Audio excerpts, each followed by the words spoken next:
Now let's look at the structure of DNA. In the primary structure of DNA, the nucleotides are joined together in nucleic acids by phosphate groups that specifically connect the 5' carbon to the 3' carbon of the neighboring nucleotide.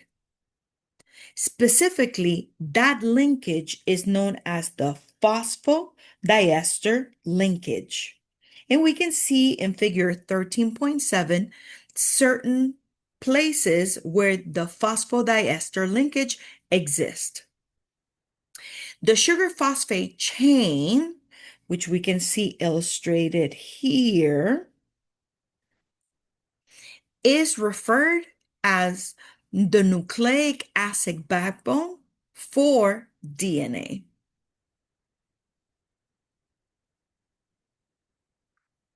The discovery of the DNA double helix has many key scientists that contributed important information for the knowledge that we currently have about the DNA. Scientists knew that DNA contained equal amounts of adenine and thymine, and also equal amounts of guanine and cytosine. What happened during that time is that there were many scientists working on trying to discover the structure of DNA.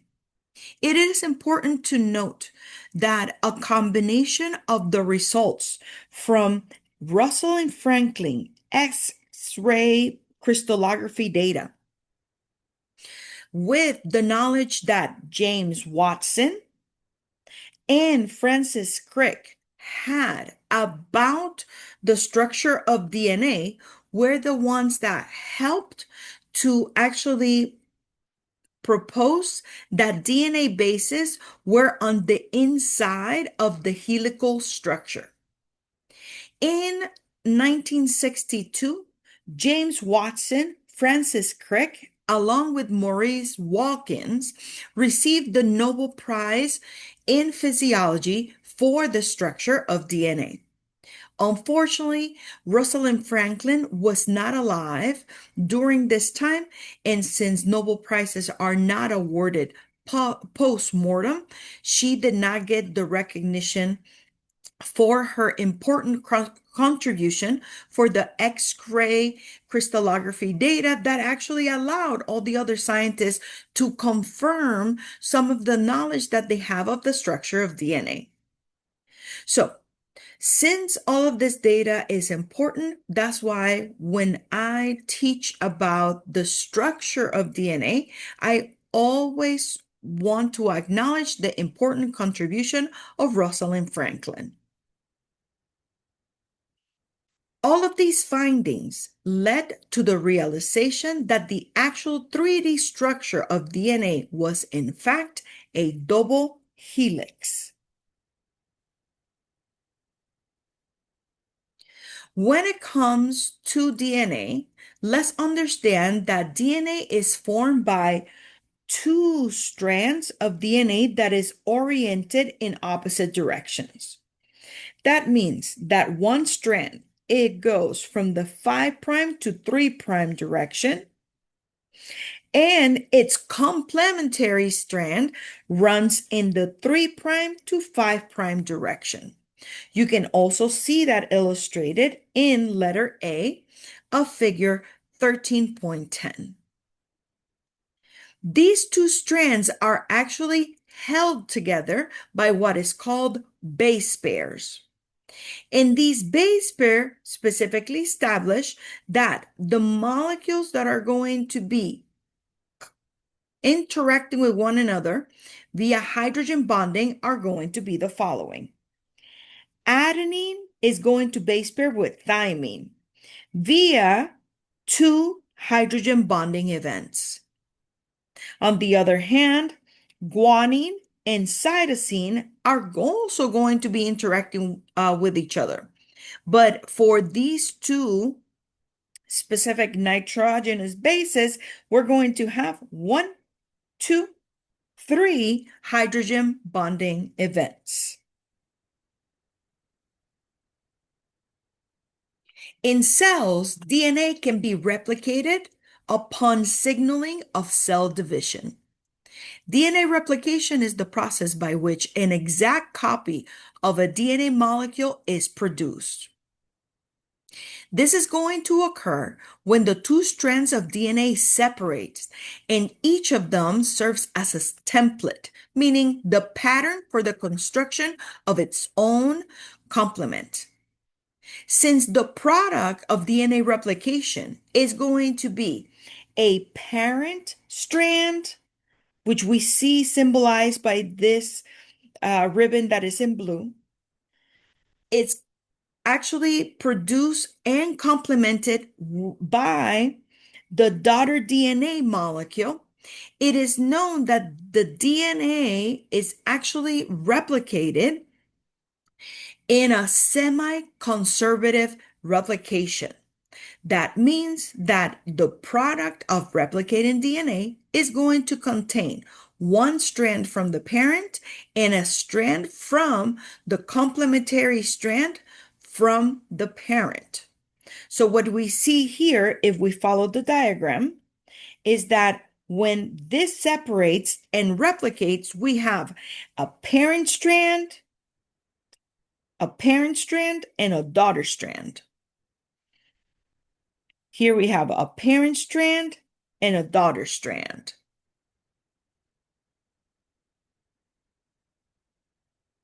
Now let's explore how DNA is replicated. This is a simplified view of the steps that occur during DNA replication. Remember that DNA replication is going to happen during cell division. The cell, when it's signaled to divide, this is one of the steps that it undergoes. In the case of the molecule of DNA, the first thing that needs to happen is the unwinding of the double helix. DNA replication first needs to separate the two parent strands. And there's an enzyme called DNA helicase that unwinds the DNA by breaking the hydrogen bonds between the complementary base pairs in the parent. Understand that helicase is not illustrated in the figure to the right. Then the synthesis of the DNA segments, which are complementary to the strand from the parent that is going to be utilized, are going to be made. The enzyme that catalyzes the synthesis of a new strand in the 5' to 3' direction from the parent strand that goes in the 3' to 5' direction is DNA polymerase. So when this new daughter strand, I'm just going to label it here,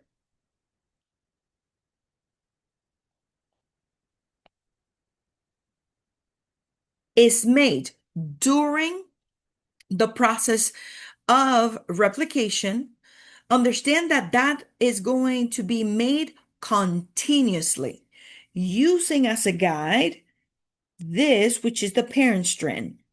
This is the quote unquote daughter strand. Okay. And since this strand is made continuously, that is known as the leading strand.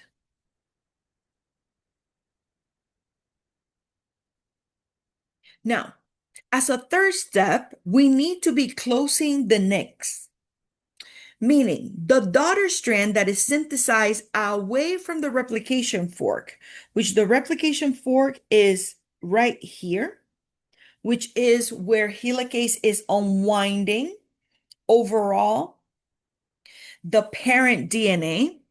We see that the molecules that are being synthesized in the 5' to 3' direction that are away from the replication fork in this direction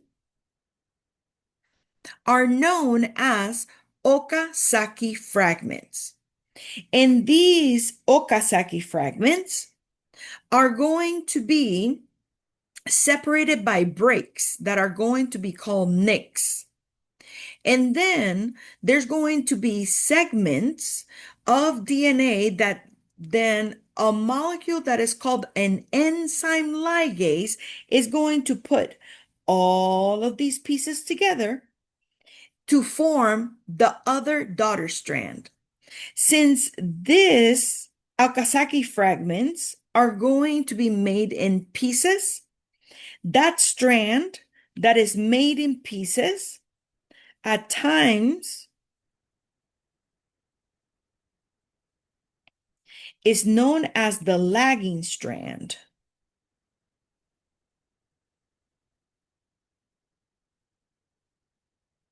I mentioned that when a new synthesized strand of DNA is happening, we can observe from the image that has been made in the 5' to 3' direction.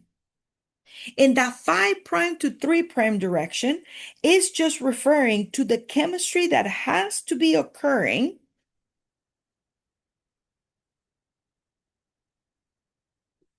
in order to make that phosphodiester linkage. In essence, that 5' to 3' is just referring to the OH of the 3'. It's going to be connected to the phosphate that is at the 5' of the neighboring nucleotide. We can observe that when that chemistry happens and the 3' and 5' make that linkage, that's what results in the phosphodiester bond.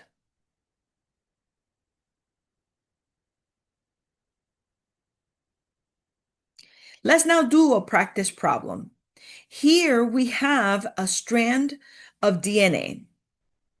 And then, given that, let's determine what is the base sequence for the complementary strand, given that this is the template. So I'm just going to cut and paste this information.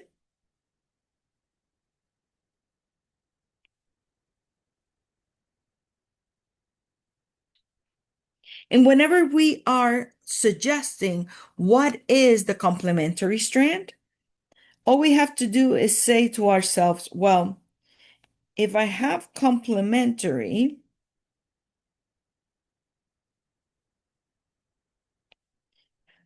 strands, every time I see an A in the template, I'm going to write a T in the newly synthesized DNA molecule, and vice versa.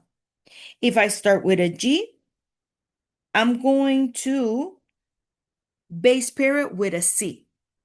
So when I'm trying to determine what is the complementary strand for the following segment of DNA, give me a moment.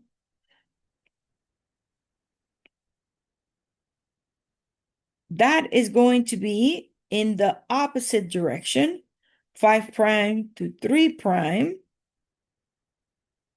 And then if I have a C, then its complement is going to be a G. If I have an A, that is going to complement with a T. If I have a T, that is going to complement with an A. And then I'm just going to continue to complement them based on what I already established. If I see a G, then I'm going to complement it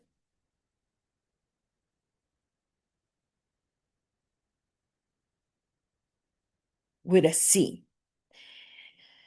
The next is CC, so I'm going to write GG. Next one is a G. I'm going to write a C.